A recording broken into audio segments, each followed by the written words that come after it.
ወይ ቁንጅና ወይ እርጋታ አረማመዱ አቤት ቁመናው። አንድ መዝናኛ ስፍራ ነበር ይሄን ቆንጆ ያየሁት።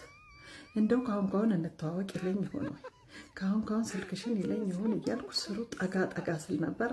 እንዴት ነሽ ብሎ ሰላምታ ያቀረበልኝ ብላ ታሪኩን የነገረችኝ አንድ ጓደኛዬ ነች። እና እንግዲህ ሰላምታ ከተቀያየርን በኋላ አብረን ሻይ ቡና አልን፣ ስልክ ተቀያየር። እንግዲህ እየተገናኘን ወጋችንን ጀመርን ትለናለች።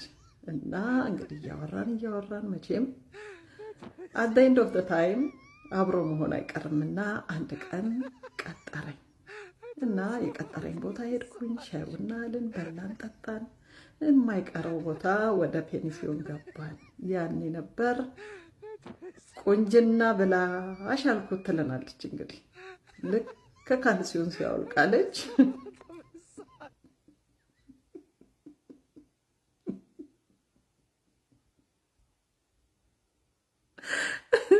ክፍሉ ተናጋ አለች።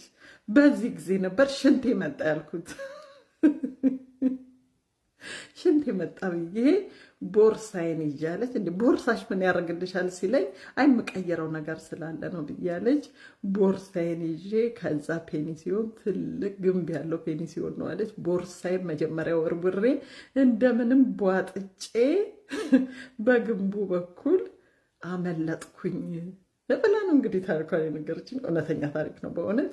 እባካቸው ወንዶችም ሴቶችም የግል ንጽህናችንን ከላይ ብቻ ቁንጅና ምንም አይሰራም።